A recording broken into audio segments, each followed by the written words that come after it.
Hello guys, আজকে চলে এসেছি আমি আমার বাবার বাড়িতে। এখানে আসা মাত্রই বোন বলল পিঠা খাবে, তো বোনের আবদার রাখতেই হবে, যেমন কথা তেমন কাজ। এই যে আমার বোন, চলো আজকে সবাই মিলে পিঠা বানানো যাক।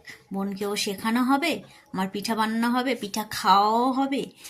আর পৌষ মাসে পিঠা খেতে হয়। আর তোমাদের সঙ্গেও শেয়ারও করতে পারবো কেমন করে আমরা পিঠা বানাই। পাটিসাপটা বানাবো আজকে। চলো যাওয়া যাক পিঠা বানাতে। প্রথমে সুজি ও ময়দা দুধে মিশিয়ে নিলাম। তারপর নারকেলটা আগে থেকেই মা কুড়ে রেখেছিল। তারপর নারকেলটাকে গুড়ের সঙ্গে মিশিয়ে নিলাম। মিশিয়ে একটা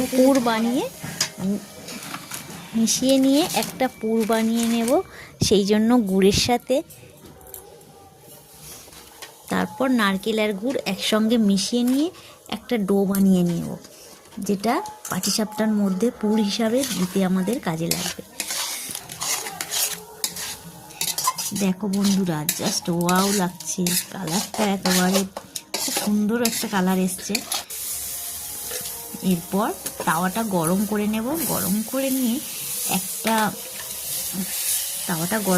নিয়ে তার মধ্যে আগে থেকে যে গুলে রেখেছিলাম মিক্সটা, সেটা দিয়ে দেব। দিয়ে একটু আমি তেজপাতা দিয়ে, আপনারা আপনাদের পছন্দ মতো যে কোনো কিছু দিয়ে ছড়িয়ে দিতে পারেন। আমি তেজপাতা দিয়ে একটু ছড়িয়ে দিয়েছিলাম। তারপর নারকেলের পুরটা যেটা করে রেখেছিলাম গুড় দিয়ে, সেটা দিয়ে দেবো। দিয়ে লাগছে কিছুক্ষণ ওয়েট করব। করার পরে ওটাকে আবার পাট করে রোল যেমন করা হয় ওরকম পাট করে ভাঁজ করে নেব।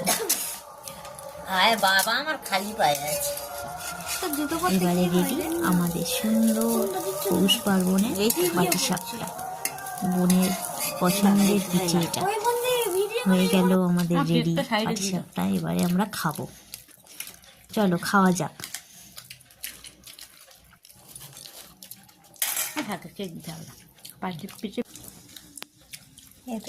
প্রথমে আমি খেলাম, খেয়ে দেখি নিজের খাবারটাকে কি বলি।